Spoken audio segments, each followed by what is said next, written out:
ನಮಸ್ಕಾರ ಎಲ್ರಿಗೂ. ನನ್ನ ಯೂಟ್ಯೂಬ್ ಚಾನಲ್ ಕಥನಿಗೆ ಸ್ವಾಗತ. ನಾನು ನಿಮ್ಮ ರಂಜನಾ ಶೆಟ್ಟಿ. ನಾನಿವತ್ತು ಬನಶಂಕರಿಯ ಒಂದು ಅಪಾರ್ಟ್ಮೆಂಟಲ್ಲಿ ನಡೆದ ಹಾರರ್ ಕಥೆನ ನಿಮಗೆ ಹೇಳೋಣ ಅಂತ ಬಂದಿದ್ದೀನಿ. ವಿಡಿಯೋನ ಎಲ್ಲಿನೂ ಸ್ಕಿಪ್ ಮಾಡದೆ ಕೊನೆ ತನಕ ನೋಡಿ.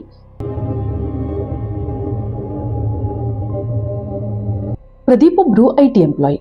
ಅವರು ವೈಟ್ ಫೀಲ್ಡ್ನ ಒಂದು ಕಂಪನಿಯಲ್ಲಿ ಕೆಲಸ ಮಾಡ್ತಾ ಇರ್ತಾರೆ. ಅವರ ಮನೆ ಇರೋದು ಬನಶಂಕರಿಯಲ್ಲಿ. ಅವರು ಡೈಲಿ ವೈಟ್ ಫೀಲ್ಡಿಂದ ಬನಶಂಕರಿಗೆ ಅಪ್ ಆ್ಯಂಡ್ ಡೌನ್ ಮಾಡಬೇಕಾಗಿರುತ್ತೆ. ಒಂದು 4 ಅವರ್ ಅವರು ಕ್ಯಾಬಲ್ಲಿ ಕಳೀತಾ ಇದ್ರು. ಅವರು ಈ ಅಪಾರ್ಟ್ಮೆಂಟಲ್ಲಿ ಒಬ್ಬರೇ ವಾಸ ಮಾಡ್ತಾ ಇದ್ರು, ಯಾಕೆಂದರೆ ಅವರ ಫ್ಯಾಮಿಲಿ ಎಲ್ಲ ಇರೋದು ಮುಂಬೈನಲ್ಲಿ. ಹೀಗೆ ಎಲ್ಲ ಚೆನ್ನಾಗಿ ಹೋಗ್ತಿರ್ಬೇಕಾದ್ರೆ ಒಂದು ದಿನ ಆಫೀಸಲ್ಲಿ ಫೆಬ್ರವರಿ 14 ವ್ಯಾಲೆಂಟೈನ್ಸ್ ಡೇ ದಿನ ಒಂದು ಹುಡುಗಿ ಪ್ರದೀಪ್ಗೆ ಪ್ರಪೋಸ್ ಮಾಡ್ತಾಳೆ. ಪ್ರದೀಪ್ಗೆ ಆ ಹುಡುಗಿ ತುಂಬ ಟೈಮಿಂದ ಗೊತ್ತಿತ್ತು. ಅವರಿಬ್ಬರು ತುಂಬ ಕ್ಲೋಸ್ ಕೂಡ ಇದ್ರು. ಅದು ಅಲ್ಲದೆ ಪ್ರದೀಪ್ಗೂ ಕೂಡ ಅವಳ ಮೇಲೆ ಫೀಲಿಂಗ್ಸ್ ಇತ್ತು, ಆದರೆ ಯಾವತ್ತೂ ಕೂಡ ಹೇಳ್ಕೊಂಡಿರಲಿಲ್ಲ. ಈಗ ಪ್ರದೀಪ್ಗೆ ಅವಳನ್ನ ರಿಜೆಕ್ಟ್ ಮಾಡೋಕ್ಕೆ ಯಾವುದೇ ರೀಸನ್ ಇರಲಿಲ್ಲ. ಸೊ ಅವನು ಅವಳ ಪ್ರಪೋಸಲ್ನ ಎಕ್ಸೆಪ್ಟ್ ಮಾಡ್ಕೋತಾನೆ. ಒಂದು 6 ತಿಂಗಳು ಇವರಿಬ್ಬರು ಸುತ್ತಾಡೋದು, ಗಿಫ್ಟ್ ಎಕ್ಸ್ಚೇಂಜ್ ಮಾಡೋದು, ಹೀಗೆ ಚೆನ್ನಾಗಿ ಎಲ್ಲ ಹೋಗ್ತಾ ಇತ್ತು. ಆವತ್ತು ಪ್ರದೀಪ್ ಗರ್ಲ್ಫ್ರೆಂಡ್ ಶ್ರೇಯಾಳ ಬರ್ತ್ಡೇ. ಅವರಿಬ್ಬರು ಹೊರಗಡೆ ಬರ್ತ್ಡೇನ ಸೆಲೆಬ್ರೇಟ್ ಮಾಡ್ಕೊಂಡಾದ್ಮೇಲೆ ಸಂಜೆ ಶ್ರೇಯಾ ಹೇಳ್ತಾಳೆ, ನನಗೆ ನೀನು ಮಾಡೋ ಬಿರಿಯಾನಿ ತುಂಬ ಇಷ್ಟ, ತಿನ್ನಬೇಕು ಅಂತ. ಅದಕ್ಕೆ ಪ್ರದೀಪ್, ಸರಿ ಹಾಗಾದರೆ ನಾವು ಮನೆಗೆ ಹೋಗ್ಬಿಟ್ಟು ಬಿರಿಯಾನಿ ಪ್ರಿಪೇರ್ ಮಾಡಿಕೊಂಡು ತಿನ್ನೋಣ ಅಂತ ಅವರಿಬ್ಬರು ಆವತ್ತು ಸಂಜೆ ಪ್ರದೀಪ್ನ ಆ ಅಪಾರ್ಟ್ಮೆಂಟ್ ಮನೆಗೆ ಹೋಗ್ತಾರೆ. ಆವತ್ತೇ ಫಸ್ಟ್ ಟೈಮ್ ಶ್ರೇಯಾ ಪ್ರದೀಪ್ನ ಮನೆಗೆ ಬಂದಿದ್ದು. ಸಂಜೆ ಒಂದು 7 ಗಂಟೆ ಆಗಿತ್ತು. ನಿನಗೆ ಬಿರಿಯಾನಿ ಮಾಡೋಕ್ಕೆ ನಾನು ಹೆಲ್ಪ್ ಮಾಡ್ತೀನಿ ಅಂತ ಶ್ರೇಯಾ ಅವನಿಗೆ ಬಿರಿಯಾನಿ ಮಾಡೋಕ್ಕೆ ಏನೇನು ಬೇಕೋ ಅದೆಲ್ಲ ಕಟ್ ಮಾಡಿಕೊಡ್ತಾ ಇದ್ಲು. ಆಗ ಸಡನ್ನಾಗಿ ಶ್ರೇಯಾಳ ಕೈಗೆ ಚಾಕು ತಾಗಿ ಅವಳ ಕೈ ಕಟ್ಟಾಗಿ ರಕ್ತ ಬರುತ್ತೆ. ಪ್ರದೀಪ್ ಅವಳಿಗೆ ಫಸ್ಟ್ ಏಡ್ ಮಾಡಿ, ನೀನೇನು ಮಾಡೋಕ್ಕೆ ಬರಬೇಡ, ಇಲ್ಲೇ ಕೂತ್ಕೊಂಡು ನೋಡು ಅಂತ ಅವಳನ್ನು ಅಲ್ಲೇ ಅಡುಗೆ ಮನೆಯಲ್ಲಿ ಕೂರಿಸ್ಕೊಂಡು ಅವನು ಅಡುಗೆ ಮಾಡೋಕ್ಕೆ ಶುರು ಮಾಡ್ತಾನೆ. ಒಂದು ಸ್ವಲ್ಪ ಹೊತ್ತಾದಮೇಲೆ ಶ್ರೇಯಾ ವಾಶ್ರೂಮ್ಗೆ ಹೋಗ್ತಾಳೆ. ಅವಳು ವಾಶ್ರೂಮ್ಗೆ ಹೋಗಿ ಒಂದು 5 ನಿಮಿಷ ಆದಮೇಲೆ ಜೋರಾಗಿ ಒಳಗಡೆಯಿಂದ ಬಾಗಿಲನ್ನ ಬಡಿತಾ, ಪ್ರದೀಪ್ ತಮಾಷೆ ಮಾಡಬೇಡ, ಬಾಗಿಲು ತೆಗಿ ಅಂತ ಕೂಗ್ತಾ ಇದ್ಲು. ಪ್ರದೀಪ್ ಸೀದಾ ಆ ವಾಶ್ರೂಮ್ ಹತ್ರ ಓಡೋಗಿ ನೋಡ್ತಾನೆ. ಆದರೆ ಹೊರಗಡೆಯಿಂದ ಯಾವುದೇ ಲಾಕ್ ಆಗಿರಲಿಲ್ಲ. ಅವನು ನಿಧಾನಕ್ಕೆ ಪುಷ್ ಮಾಡಿದ ತಕ್ಷಣ ಆ ಡೋರ್ ಓಪನ್ ಆಗುತ್ತೆ. ಆಗ ಹೊರಗಡೆ ಬಂದ ಶ್ರೇಯಾ, ನನಗೆ ಎಷ್ಟು ಭಯ ಆಯಿತು ಗೊತ್ತಾ, ನೀನು ಯಾಕೆ ಹೀಗೆಲ್ಲ ಮಾಡ್ತೀಯಾ, ಯಾಕೆ ಡೋರ್ ಲಾಕ್ ಮಾಡಿದೆ ಅಂತ ಕೇಳ್ತಾಳೆ. ಅದಕ್ಕೆ ಪ್ರದೀಪ್, ಏನು ಹೇಳ್ತಾ ಇದೆಯಾ ನೀನು, ನಾನು ಡೋರ್ ಲಾಕ್ ಮಾಡಿಲ್ವಲ್ಲ, ನಾನು ಇಲ್ಲಿ ಬಂದೇ ಇಲ್ಲ, ನಾನು ಒಳಗಡೆ ಅಡುಗೆ ಮಾಡ್ತಾ ಇದ್ದೆ. ಅದು ಅಲ್ಲದೆ ನಾನು ಇವಾಗ ಬಂದು ನೋಡಿದಾಗ ಆ ಡೋರ್ ಲಾಕ್ ಆಗೇ ಇರಲಿಲ್ಲ, ನಾನು ಜಸ್ಟ್ ಪುಷ್ ಮಾಡಿದ ತಕ್ಷಣ ಓಪನ್ ಆಯ್ತಲ್ಲ ಅಂತ ಹೇಳಿದಾಗ ಶ್ರೇಯಾ, ಸುಮ್ಮನೆ ತಮಾಷೆ ಮಾಡಬೇಡ, ನನಗೆ ಗೊತ್ತು ನೀನು ಲಾಕ್ ಮಾಡಿರೋದು ಅಂತ ಹೇಳ್ತಾಳೆ. ಪ್ರದೀಪ್ಗೆ ವಿಚಿತ್ರ ಅನಿಸುತ್ತೆ, ಯಾಕೆಂದರೆ ಅವನಿಗೆ 100% ಗೊತ್ತಿತ್ತು ಅವನು ಆ ಡೋರ್ನ ಲಾಕ್ ಮಾಡಿಲ್ಲ ಅಂತ. ಅದು ಅಲ್ಲದೆ ಅವನು ಹೋಗಿ ಆ ಡೋರ್ನ ಪುಷ್ ಮಾಡಿದ ತಕ್ಷಣ ಅದು ಓಪನ್ ಆಗಿತ್ತು. ಅವನು ಅನ್ಕೊತಾನೆ, ಮೋಸ್ಟ್ಲಿ ಅವಳಿಗೆ ಕರೆಕ್ಟಾಗಿ ಡೋರ್ನ ತೆಗಿಯೋಕೆ ಬಂದಿಲ್ಲ ಅನಿಸುತ್ತೆ, ಅದಕ್ಕೆ ಡೋರ್ ಲಾಕ್ ಆಗಿದೆ ಅಂತ ಅನ್ಕೊಂಡ್ಲೇನೋ ಅಂತ ಅವನದ್ರ ಬಗ್ಗೆ ಜಾಸ್ತಿ ಯೋಚನೆ ಮಾಡೋಕ್ಕೆ ಹೋಗದೆ ಅಡುಗೆ ಮಾಡೋದನ್ನು ಕಂಟಿನ್ಯೂ ಮಾಡ್ತಾನೆ. ಅದೇ ಟೈಮ್ಗೆ ಪ್ರದೀಪ್ಗೆ ಅವರ ಅಮ್ಮನಿಂದ ಕಾಲ್ ಬರುತ್ತೆ. ಅವನು ಅಡುಗೆ ಮನೆಯಲ್ಲಿ ಅವರ ಅಮ್ಮನ ಜೊತೆ ಮಾತಾಡ್ತಿರ್ಬೇಕಾದ್ರೆ ಶ್ರೇಯಾ ಹಾಲಲ್ಲಿ ಸೋಫಾದ ಮೇಲೆ ಕೂತ್ಕೊಂಡು ಸೆಲ್ಫಿ ತಗೋತಾ ಇರ್ತಾಳೆ. ಅವಳು ಫ್ರಂಟ್ ಕ್ಯಾಮ್ರಾ ಆನ್ ಮಾಡಿ ಈ ಸೆಲ್ಫಿ ತಗೊಳ್ಳುವಾಗ ಅವಳ ಹಿಂದೆ ಯಾವುದೋ ಒಂದು ಹುಡುಗಿ ನಿಂತ್ಕೊಂಡಿರೋ ಹಾಗೆ ಕಾಣಿಸುತ್ತೆ ಕ್ಯಾಮ್ರಾದಲ್ಲಿ. ಅವಳು ಸಡನ್ ಆಗಿ ತಿರುಗಿ ನೋಡ್ತಾಳೆ, ಆದರೆ ಅಲ್ಲಿ ಯಾರೂ ಕೂಡ ಇರೋದಿಲ್ಲ. ಅವಳು ಜಾಸ್ತಿ ತಲೆ ಕೆಡ್ಸ್ಕೊಳಕ್ಕೆ ಹೋಗೋದಿಲ್ಲ, ಮತ್ತೆ ಫೋಟೋ ಕ್ಲಿಕ್ ಮಾಡೋಕ್ಕೆ ಅಂತ ಹೋಗ್ತಾಳೆ. ಆವಾಗ ಅವಳಿಗೆ ಆ ಹಾಲಲ್ಲಿದ್ದ ಸ್ಕ್ರೀನ್ನ ಹಿಂದೆ ಅದೇ ಹುಡುಗಿ ನಿಂತ್ಕೊಂಡಿರೋ ಹಾಗೆ ಕಾಣಿಸುತ್ತೆ. ಈ ಟೈಮ್ ಅವಳು ಜೋರಾಗಿ ಕುಕ್ಕೋತಾಳೆ. ಅಡುಗೆ ಮನೆಯಲ್ಲಿದ್ದ ಪ್ರದೀಪ್ ಓಡ್ ಬಂದು ಏನಾಯಿತು ಅಂತ ಕೇಳಿದಾಗ ಅವಳು ಆ ಸ್ಕ್ರೀನ್ನ ಕಡೆ ಕೈ ತೋರಿಸ್ತಾಳೆ. ಆಗ ಪ್ರದೀಪ್, ಅಲ್ಲೇನಿದೆ, ಯಾರಿದ್ದಾರೆ ಅಲ್ಲಿ ಅಂತ ಕೇಳ್ತಾನೆ. ಆಗ ಶ್ರೇಯಾ, ಅಲ್ಲಿ ಯಾವುದೋ ಒಂದು ಹುಡುಗಿ ನಿಂತ್ಕೊಂಡಿದ್ದಾಳೆ, ನಾನು ಕ್ಯಾಮ್ರಾ ಆನ್ ಮಾಡಿದಾಗ ನೋಡಿದೆ ಅಂತ ಹೇಳಿದಾಗ ಪ್ರದೀಪ್ ಅಲ್ಲಿ ಹೋಗಿ ಆ ಸ್ಕ್ರೀನ್ನೆಲ್ಲ ಸರಿಸಿ ತೋರಿಸ್ತಾನೆ. ನೋಡು, ಇಲ್ಲಿ ಯಾರಿದ್ದಾರೆ, ಇಲ್ಲ ಆ ಥರ ಯಾರೂ ಇಲ್ಲ, ಇರೋದೇ ನಾವಿಬ್ರು ಅಂತ ಹೇಳ್ತಾನೆ. ಆದರೆ ಶ್ರೇಯಾ ಭಯದಲ್ಲೇ ನಡುತ್ತಾ ಇದ್ಲು. ಇವನು ಅವಳಿಗೆ ಸ್ವಲ್ಪ ನೀರನ್ನ ಕೊಟ್ಟು ಸಮಾಧಾನ ಮಾಡ್ತಾನೆ. ಶ್ರೇಯಾ ಎಷ್ಟು ಭಯಪಟ್ಟಿದ್ಲಂದ್ರೆ ಪ್ರದೀಪ್ ಹಿಂದೆನೇ ತಿರುಗಾಡ್ತಾ ಇದ್ಲು, ಅವನ್ನ ಬಿಟ್ಟು ಎಲ್ಲೂ ಹೋಗ್ತಾ ಇರಲಿಲ್ಲ. ನಂತರ ಅವರಿಬ್ರು ಊಟ ಎಲ್ಲ ಮುಗಿಸ್ಕೊಂಡು ಬಾಲ್ಕನಿಯಲ್ಲಿ ಕೂತ್ಕೊಂಡು ಮಾತಾಡ್ತಾ ಇದ್ರು. ಆಗ ಸಡನ್ ಆಗಿ ಕರೆಂಟ್ ಹೋಗುತ್ತೆ. ಪ್ರದೀಪ್ ಶ್ರೇಯಾಳ ಹತ್ರ, ನೀನು ಇಲ್ಲೇ ಕೂತ್ಕೊಂಡಿರು, ನಾನು ಹೋಗ್ಬಿಟ್ಟು ಲೈಟ್ ತಗೊಂಡು ಬರ್ತೀನಿ ಅಂತ ಹೇಳಿ ಅವನು ಒಳಗಡೆ ಹೋಗ್ತಾನೆ. ಆಗ ಬಾಲ್ಕನಿಯಲ್ಲಿ ಜೋರಾಗಿ ಗಾಳಿ ಬೀಸೋಕೆ ಶುರುವಾಗುತ್ತೆ. ಶ್ರೇಯಾಳ ಮೈಯೆಲ್ಲ ಒಂಥರ ಕೋಲ್ಡ್ ಫೀಲ್ ಆಗ್ತಾ ಇತ್ತು. ಅವಳು ಹೊರಗಡೆ ನೋಡ್ತಾ ಕೂತಿದ್ಲು. ಆಗ ಶ್ರೇಯಳಿಗೆ ತನ್ನ ಪಕ್ಕದಲ್ಲಿ ಯಾರೋ ಕೂತಿದ್ದಾರೆ ಅನ್ನೋ ಥರ ಫೀಲ್ ಆಗಿ ಅವಳು ನಿಧಾನಕ್ಕೆ ರೈಟ್ ಸೈಡ್ ತಿರುಗಿದಾಗ ಎಲ್ಲಿ ಪ್ರದೀಪ್ ಕೂತಿದ್ನೋ ಅದೇ ಜಾಗದಲ್ಲಿ ಇವಳು ಫೋಟೋ ತೆಗೆಯುವಾಗ ಹಿಂದೆ ನಿಂತಿದ್ದ ಹುಡುಗಿ ಅಲ್ಲೇ ಕೂತ್ಕೊಂಡಿದ್ಲು. ಇವಳನ್ನೇನು ನೋಡ್ತಾ ಇದ್ಲು. ಬರೀ ನೋಡ್ತಿರೋದಲ್ಲ, ನೋಡ್ಕೊಂಡು ನಗಾಡ್ತಿರೋ ಥರ ಇವಳಿಗೆ ಕಾಣಿಸ್ತಾ ಇತ್ತು. ಇವಳಿಗೆ ಭಯಕ್ಕೆ ಕೈಕಾಲೇ ಆಡ್ತಾ ಇರಲ್ಲ. ಇವಳು ಜೋರಾಗಿ ಕೂಗ್ಕೊಂಡು ಪ್ರದೀಪ್ ಇರೋ ರೂಮ್ ಕಡೆ ಓಡೋಕೆ ಶುರು ಮಾಡ್ತಾಳೆ. ಪ್ರದೀಪ್ನ ತಪ್ಕೊಂಡು, ಪ್ಲೀಸ್ ನಾವಿಲ್ಲಿಂದ ಹೋಗ್ಬಿಡೋಣ, ನನ್ಗಿಲ್ಲಿ ಇರೋಕ್ಕಾಗೋದಿಲ್ಲ.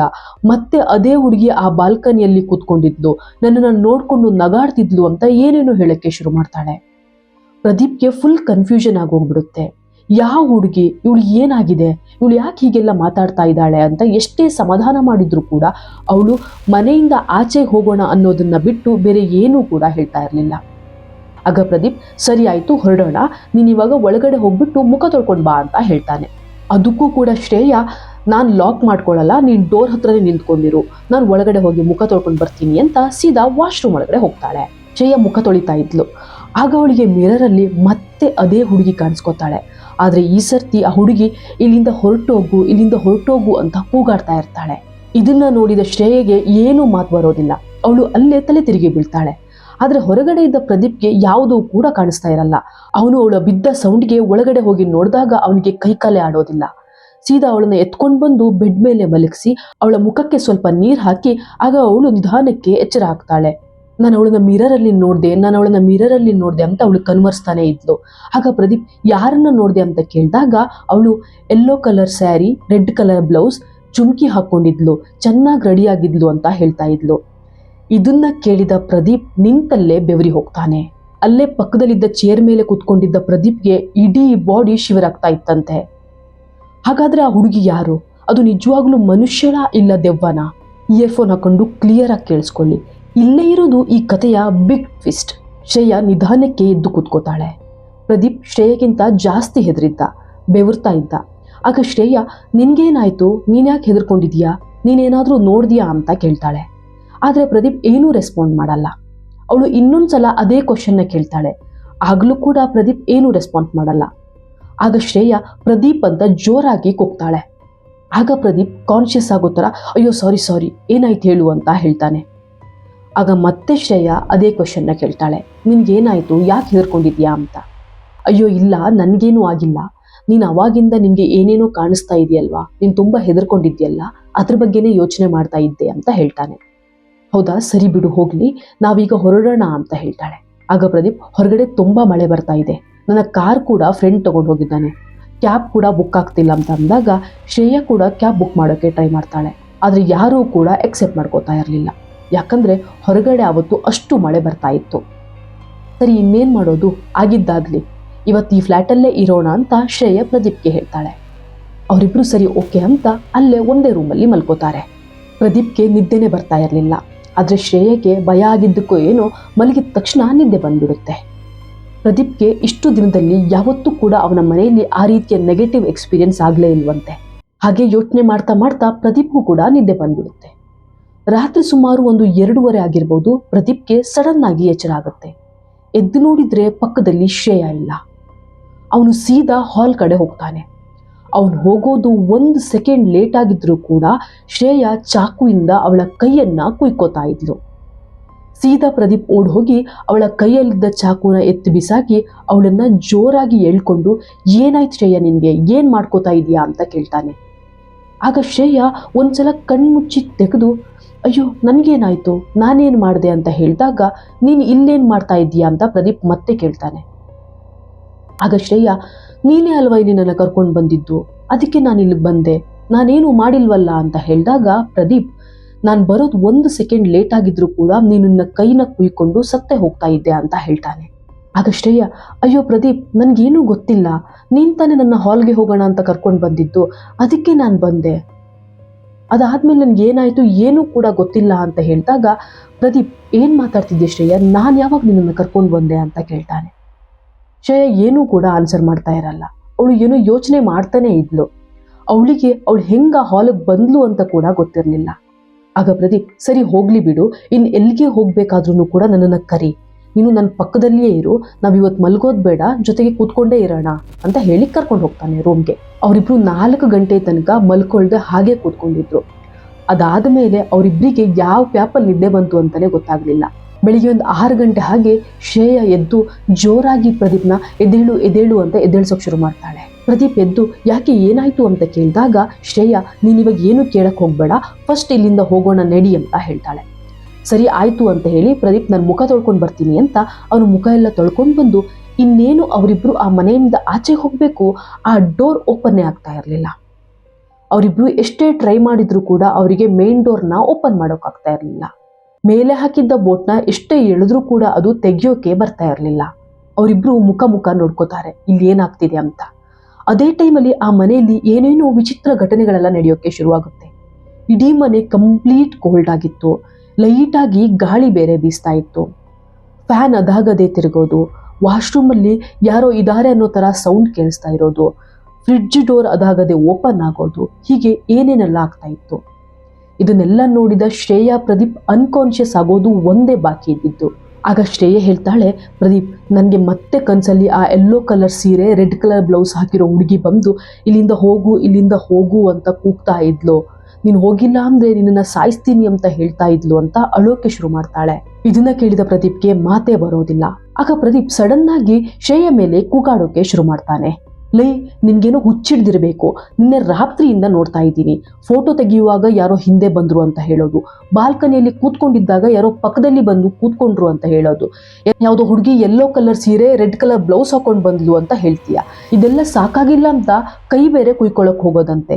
ಹೋಗಿ ನಿನ್ನಂತ ಹುಚ್ಚಿನ ಲವ್ ಮಾಡಿದ್ನಲ್ಲ, ಫಸ್ಟ್ ನಮ್ದ್ರಲ್ಲಿ ನಾನು ಹೊಡ್ಕೋಬೇಕು, ಮೊದಲು ನೀನು ಇಲ್ಲಿಂದ ಹೊರಟೋಗು, ನೀನು ಬೇಡ ನಿನ್ ಲವ್ ಬೇಡ, ನಿನ್ಗೊಂದು ದೊಡ್ಡ ನಮಸ್ಕಾರ, let's breakup, please get lost ಅಂತ ಕೂಗಾಡೋಕೆ ಶುರು ಮಾಡ್ತಾನೆ. ಶ್ರೇಯಾ ನಿಂತಲ್ಲೇ ನಡುಗಿ ಹೋಗ್ತಾಳೆ ಅವನ ಮಾತನ್ನ ಕೇಳಿ. ಇವನು ಯಾಕೆ ಹೀಗೆಲ್ಲ ಮಾತಾಡ್ತಾ ಇದ್ದಾನಂತಾನೆ ಅವಳಿಗೆ ಗೊತ್ತಾಗೋದಿಲ್ಲ. ಅವಳು ಜೋರಾಗಿ ಅಳ್ಕೊಂಡು ಅಲ್ಲೇ ಇದ್ದ ತನ್ನ ಬ್ಯಾಗ್ನ ತಗೊಂಡು ಮತ್ತೆ ಆ ಡೋರ್ನ ಓಪನ್ ಮಾಡೋಕ್ಕೆ ಹೋಗ್ತಾಳೆ. ಆದರೆ ಈ ಸರ್ತಿ ಆ ಡೋರ್ ನೀಟಾಗಿ ಓಪನ್ ಆಗುತ್ತೆ. ಶ್ರೇಯಾ ಸೀದಾ ಅಲ್ಲಿಂದ ಕೆಳಗಡೆ ಹೋಗ್ತಾಳೆ. ಅವಳು ಹೋಗೊಂದು 10-15 ನಿಮಿಷ ಆದ್ಮೇಲೆ ಪ್ರದೀಪ್ ಕೂಡ ಮನೆಯಿಂದ ಆಚೆ ಬಂದು ಕೆಳಗಡೆ ಕ್ಯಾಬ್ಗೆ ವೆಯ್ಟ್ ಮಾಡ್ತಿದ್ದ ಶ್ರೇಯಾಳ ಹತ್ರ ಹೋಗಿ ಬೈಕ್ನ ನಿಲ್ಲಿಸಿ ಬಾ ಬೈಕಲ್ಲಿ ಕೂತ್ಕೋ ಅಂತ ಹೇಳ್ತಾನೆ. ಆಗ ಶ್ರೇಯಾ ಅವನ ಮುಖನೇ ನೋಡ್ತಾ ಇರೋದಿಲ್ಲ. ಮತ್ತೆ ಪ್ರದೀಪ್ ಪ್ಲೀಸ್ ಬೈಕಲ್ಲಿ ಬಂದು ಕೂತ್ಕೋ, ನಾನು ಯಾಕೆ ಹಾಗೆಲ್ಲ ಮಾತಾಡಿದೆ ಅಂತ ನಿನಗೆ ಹೇಳ್ತೀನಿ, ನಿಂಗೊಂದು ಇಂಪಾರ್ಟೆಂಟ್ ವಿಷಯ ಹೇಳಬೇಕು ಅಂತ 2-3 ಸಲ ರಿಕ್ವೆಸ್ಟ್ ಮಾಡಿದಾಗ ಅವಳು ಬಂದು ಬೈಕಲ್ಲಿ ಕೂತ್ಕೋತಾಳೆ. ಪ್ರದೀಪ್ ಸೀದಾ ಶ್ರೇಯಾ ಮನೆಗೆ ಹೋಗಿ ಅಲ್ಲಿ ಅವಳನ್ನ ಕೂರಿಸಿ ಅವಳ ಕೈಯನ್ನ ಹಿಡ್ಕೊಂಡು, ನೋಡು ನಮ್ಮ ಮನೇಲಿ ನಾನು ನಿನ್ಗೆ ಏನೇನು ಬೈದ್ನೋ ಅದನ್ನ ಯಾವುದನ್ನು ಕೂಡ ಮನ್ಸಿಗೆ ತಗೋಬೇಡ, ಅದ್ಯಾವುದು ಕೂಡ ನಾನು ನಿನ್ಗೆ ಹೇಳಬೇಕು ಅಂತ ಹೇಳಿದ್ದಲ್ಲ, ಸಿಚುವೇಶನ್ ಇಂದ ಎಸ್ಕೇಪ್ ಆಗೋಕ್ಕೆ ಆ ಮಾತೆಲ್ಲ ಹೇಳಿದ್ದು ಅಂತ ಅಂದಾಗ ಶ್ರೇಯಗೆ ಅದು ಏನು ಕೂಡ ಅರ್ಥ ಆಗಲ್ಲ. ಆಗ ಪ್ರದೀಪ್ ಅವನ ಮೊಬೈಲ್ನ ತೆಗೆದು ಅವನ ಗ್ಯಾಲರಿಯಲ್ಲಿ ಒಂದು ಫೋಟೋನ ಹುಡುಕಿ ಅದನ್ನ ಶ್ರೇಯಾಗೆ ತೋರಿಸಿ, ಇದೇ ಹುಡುಗಿನ ನೀನು ನಮ್ಮ ಮನೆಯಲ್ಲಿ ನೋಡಿದ್ದು ಅಂತ ಕೇಳಿದಾಗ ಶ್ರೇಯಾ ಫುಲ್ ಭಯದಿಂದ, ಹೌದು ಇದೇ ಹುಡುಗಿ, ಯಾರು ಇವಳು, ನಿನ್ಗೆ ಹೆಂಗೆ ಸಿಕ್ತಿವಳು ಫೋಟೋ, ಏನಾಯ್ತು ಅಂತ ಒಂದೇ ಸಮನೆ 100 ಕ್ವಶನ್ ಕೇಳೋಕೆ ಶುರು ಮಾಡ್ತಾಳೆ. ಆಗ ಪ್ರದೀಪ್, ಶ್ರೇಯಾ ನಾನು ನಿನ್ನ ಹತ್ರ ಒಂದು ವಿಷಯನ ಮುಚ್ಚಿಟ್ಟಿದ್ದೀನಿ, ಅದನ್ನ ಇವತ್ತು ಹೇಳೋ ಸಿಚುವೇಶನ್ ಬಂದಿದೆ, ಪ್ಲೀಸ್ ಏನೂ ಅನ್ಕೋಬೇಡ, ನಾನು ಈ ವಿಷಯನ ಇವತ್ತಿನ ತನಕ ಯಾರಿಗೂ ಕೂಡ ಹೇಳಿರಲಿಲ್ಲ, ಆ ಹೇಳೋ ಸಿಚುವೇಶನ್ ಕೂಡ ಬಂದಿರಲಿಲ್ಲ, ಆದರೆ ಇವತ್ತು ನಾನು ಹೇಳಲೇಬೇಕಾಗಿರೋದ್ರಿಂದ ನಿನಗೆ ಹೇಳ್ತಾ ಇದ್ದೀನಿ ಅಂತ ಹೇಳ್ತಾನೆ. ಆಗ ಶ್ರೇಯಾ ಪರವಾಗಿಲ್ಲ ಏನು ಅಂತ ಹೇಳು ಅಂದಾಗ ಪ್ರದೀಪ್, ನೋಡು ಆ ಹುಡುಗಿ ನನ್ನ ಕಾಲೇಜ್ ಮೇಟ್, ನಾವಿಬ್ರು ಒಂದೇ ಕಾಲೇಜಲ್ಲಿ ಓದಿರೋದು, ತುಂಬ ಕ್ಲೋಸ್ ಫ್ರೆಂಡ್ಸ್ ಕೂಡ, ಅವಳಿಗೆ ನಾನಂದರೆ ತುಂಬ ಇಷ್ಟ, ಅವಳೊಂದು 2-3 ಸಲ ನನ್ನ ಹತ್ರ ಅದನ್ನು ಪ್ರಸ್ತಾಪ ಕೂಡ ಮಾಡಿದ್ಲು, ಆದರೆ ನಾನು ಅವಳಿಗೆ ಡೈರೆಕ್ಟಾಗಿ ಹೇಳಿದ್ದೆ ನನಗೆ ನೀನಂದರೆ ಇಷ್ಟ ಇಲ್ಲ ಅಂತ, ಯಾಕೆಂದರೆ ನಾನು ಯಾವತ್ತೂ ಕೂಡ ಅವಳನ್ನು ಆ ರೀತಿ ನೋಡೇ ಇರಲಿಲ್ಲ. ಆಮೇಲೆ ಅವಳು ಕೂಡ ಸುಮ್ಮನಾಗಿದ್ಲು. ಆವತ್ತು ನಂದು ಕಾಲೇಜ್ ಲಾಸ್ಟ್ ಡೇ, ಕಾಲೇಜಲ್ಲಿ ಫೇರ್ವೆಲ್ ಎಲ್ಲ ಇತ್ತು, ಅದೆಲ್ಲ ಮುಗಿಸ್ಕೊಂಡು ನಾನು ಮನೆಗೆ ಬಂದಿದ್ದೆ. ಅದೇ ದಿನ ಸಂಜೆ ಒಂದು 7ರಿಂದ 8 ಗಂಟೆ ಹೊತ್ತಿಗೆ ಅವಳು ನಮ್ಮ ಮನೆಗೆ ಬಂದಿದ್ಲು. ಅದೇ yellow colour sari, red colour blouse, ಜುಮ್ಕೆ ಎಲ್ಲ ಹಾಕ್ಕೊಂಡು ಚೆನ್ನಾಗಿ ರೆಡಿಯಾಗಿ ಬಂದಿದ್ಲು. ಬಂದು ನನಗೆ ಪ್ರಪೋಸ್ ಕೂಡ ಮಾಡಿದ್ಲು. ಆದರೆ ನಾನವತ್ತು ಅವಳಿಗೆ ತುಂಬ ರೂಡಾಗಿ ರಿಯಾಕ್ಟ್ ಮಾಡಿ ನನಗೆ ಇಷ್ಟನೇ ಇಲ್ಲ, ಪ್ಲೀಸ್ ಹೋಗು ಅಂತ ಹೇಳಿದೆ. ಅವಳು ಜೋರಾಗಿ ಅಳೋಕೆ ಶುರು ಮಾಡಿದ್ಲು. ಆ ಟೈಮಲ್ಲಿ ನನಗೊಂದು ಕಾಲ್ ಬಂತು. ಅದು ಏನಂದರೆ ನನ್ನ ಫ್ರೆಂಡ್ ಒಬ್ಬಂಗೆ ಆಕ್ಸಿಡೆಂಟ್ ಆಗಿ ಅವನು ಸೀರಿಯಸ್ ಆಗಿದ್ದಾನೆ ಅಂತ. ನಾನು ಹಾಸ್ಪಿಟ್ಲಿಗೆ ಹೋಗಲೇಬೇಕಾಗಿತ್ತು. ಅವಳ ಹತ್ರನೂ ಕೂಡ ಬಾ ಹೋಗೋಣ ಅಂತ ಎಷ್ಟೇ ಕರೆದ್ರೂ ಕೂಡ ಅವಳು ಬಂದಿರಲಿಲ್ಲ. ಅವಳನ್ನು ಕನ್ವಿನ್ಸ್ ಮಾಡೋಷ್ಟು ಟೈಮ್ ಕೂಡ ಆಗ ನನಗೆ ಇರಲಿಲ್ಲ. ಏನಾದರೂ ಮಾಡ್ಕೊ ಅಂತ ಹೇಳಿ ಅವಳನ್ನು ನಮ್ಮ ಮನೆಯಲ್ಲೇ ಬಿಟ್ಟು ನಾನು ಸೀದಾ ಹಾಸ್ಪಿಟಲ್ಗೆ ಹೋಗಿದ್ದೆ. ನಾನು ಹಾಸ್ಪಿಟಲಲ್ಲಿದ್ದಾಗ ನಮ್ಮ ಪಕ್ಕದ ಮನೆಯವ್ರಿಗೆ ಕಾಲ್ ಮಾಡಿ, ನಿಮ್ಮ ಮನೆಯ ಹಾಲ್ನಲ್ಲಿ ಯಾವುದೋ ಒಂದು ಹುಡುಗಿ ಕೈನ ಕುಯ್ಕೊಂಡು ಅಲ್ಲೇ ಕೆಳಗಡೆ ಬಿದ್ದೋಗಿದ್ದಾಳೆ, ಹಾಲೆಲ್ಲ ರಕ್ತ ಆಗಿದೆ, ಬೇಗ ಬಾ ಅಂತ ಕರೆದ್ರು. ಅವಳು ಅವತ್ತು ಡೋರ್ನ ಕ್ಲೋಸ್ ಮಾಡ್ಕೊಂಡಿರಲಿಲ್ಲ. ಹಾಗಾಗಿ ಪಕ್ಕದ ಮನೆಯವರು ಎಲ್ಲೋ ಹೊರಗಡೆ ಹೋಗಿ ಬಂದು ಅವ್ರ ಮನೆಗೆ ಹೋಗಬೇಕಾದ್ರೆ ಡೋರ್ ಓಪನ್ ಇದ್ದುದ್ರಿಂದ ಇದನ್ನು ನೋಡಿದ್ದಾರೆ. ನಾನು ಮನೆಗೆ ಬರ್ತಾನೆ ಪೊಲೀಸ್ಗೆ ಕಾಲ್ ಮಾಡಿ ಇನ್ಫಾರ್ಮ್ ಮಾಡೇ ಬಂದಿದ್ದೆ. ಆದರೆ ಮನೆಗೆ ಬಂದು ನೋಡಿದಾಗ ಅವಳ ಪ್ರಾಣ ಹೋಗಿತ್ತು. ಆಮೇಲೆ ಪೊಲೀಸ್ ಎನ್ಕ್ವೈರಿ ಅದು ಇದು ಎಲ್ಲ ನಡೀತು. ಆದರೆ ನನಗೇನೂ ಪ್ರಾಬ್ಲಮ್ ಆಗಿರಲಿಲ್ಲ. ಯಾಕೆಂದರೆ ಆ ಇನ್ಸಿಡೆಂಟ್ ನಡೆದಾಗ ನಾನಲ್ಲಿ ಇರಲೇ ಇಲ್ಲ. ಅದ್ರ ಜೊತೆಗೆ ಕಾಲ್ ಮೆಸೇಜ್ ಎಲ್ಲ ಚೆಕ್ ಮಾಡಿದಾಗ ಆ ರೀತಿಯದ್ದು ಏನೂ ಕೂಡ ಸಿಗಲಿಲ್ಲ ಅಂತ ನನ್ನನ್ನು ಬಿಟ್ಬಿಟ್ರು. ಇದೆಲ್ಲ ಆದಮೇಲೆ ನಾನು ಆ ಮನೆ ಬಿಟ್ಟು ಬೇರೆ ಕಡೆ ಹೋಗೋಣ ಅಂತ ತುಂಬ ಟ್ರೈ ಮಾಡಿದೆ. ಆದರೆ ನನಗೆ ಏನೇನೋ ಕಾರಣಗಳಿಂದ ಆ ಮನೆ ಬಿಟ್ಟು ಹೋಗೋಕ್ಕೆ ಆಗ್ತಿರ್ಲಿಲ್ಲ. ಬಟ್ ಇಲ್ಲಿಯವರೆಗೂ ಕೂಡ ನಾನು ಆ ಮನೆಯಲ್ಲಿ ಯಾವುದೇ ರೀತಿಯ ನೆಗೆಟಿವ್ ಎಕ್ಸ್ಪೀರಿಯನ್ಸನ್ನು ಮಾಡಿಲ್ಲ. ನಿನ್ನ ಮನೆಗೆ ಕರ್ಕೊಂಡು ಬಂದಾಗಿಂದ ಅದು ನಿನಗೆ ಮಾತ್ರ ಏನೋ ಟಾರ್ಚರ್ ಮಾಡ್ತಿರೋ ಥರ ಫೀಲ್ ಆಗಿದ್ದಕ್ಕೇ ನಾನು ಬೆಳಿಗ್ಗೆ ನಿನಗೆ ಆ ರೀತಿ ಎಲ್ಲ ಬೈದಿತ್ತು.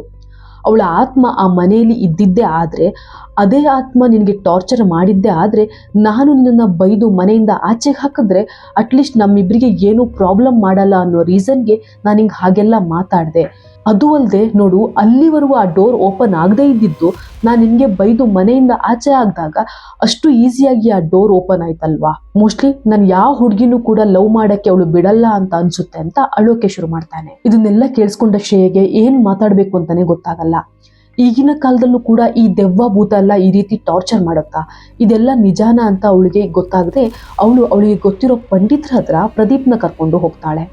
ಆಗ ಆ ಪಂಡಿತರು ಪ್ರಶ್ನೆ ಎಲ್ಲ ಹಾಕಿ ನೋಡಿ, ಶ್ರೇಯಾ ಮತ್ತು ಪ್ರದೀಪ್ಗೆ ನೀವಿಬ್ಬರು ಬದುಕಿದ್ದೇ ಹೆಚ್ಚು, ನೀವಲ್ಲಿ ಇನ್ನು ಸ್ವಲ್ಪ ಹೊತ್ತು ಇದ್ದಿದ್ರು ಕೂಡ ಆ ಆತ್ಮ ನಿಮ್ಮನ್ನು ಸಾಯಿಸೇ ಬಿಡ್ತಾ ಇತ್ತು ಅಂತ ಹೇಳಿ ಅದಕ್ಕೆ ಬೇಕಾದ ಕೆಲವೊಂದು ಪರಿಹಾರನೆಲ್ಲ ಮಾಡಿ ಈ ಆತ್ಮಬಂಧನ ಶಾಂತಿಯೆಲ್ಲ ಮಾಡಿ ಅವರಿಬ್ಬರನ್ನ ಮನೆಗೆ ಕಳಿಸ್ತಾರೆ. ಇದೆಲ್ಲ ಆಗಿ 1 ವರ್ಷ ಆದಮೇಲೆ ಪ್ರದೀಪ್ ಮತ್ತು ಶ್ರೇಯಾ ಮದುವೆ ಆಗಿ ಈಗ ಲಂಡನ್ನಲ್ಲಿ ಸೆಟ್ಲ್ ಆಗಿದ್ದಾರೆ. ಇವಾಗ ಅವರಿಗೆ ಯಾವುದೇ ರೀತಿಯ ಪ್ರಾಬ್ಲಮ್ ಕೂಡ ಇಲ್ವಂತೆ. ಇವತ್ತಿನ ಈ ಥ್ರಿಲ್ಲಿಂಗ್ ಕಥೆಯನ್ನು ಇಲ್ಲಿಗೆ ಮುಗಿಸ್ತಾ ಇದ್ದೀನಿ. ಯಾರೆಲ್ಲ ಇನ್ನು ನನ್ನ ಚಾನಲ್ನ ಸಬ್ಸ್ಕ್ರೈಬ್ ಮಾಡ್ಕೊಂಡಿಲ್ವೋ ದಯವಿಟ್ಟು ಸಬ್ಸ್ಕ್ರೈಬ್ ಮಾಡ್ಕೊಳ್ಳಿ. ಮುಂದಿನ ವಿಡಿಯೋದಲ್ಲಿ ಇನ್ನೊಂದು ಹಾರರ್ ಕಥೆಯ ಜೊತೆಗೆ ಮತ್ತೆ ಸಿಗ್ತೀನಿ. Until then take care, bye ಬಾಯ್.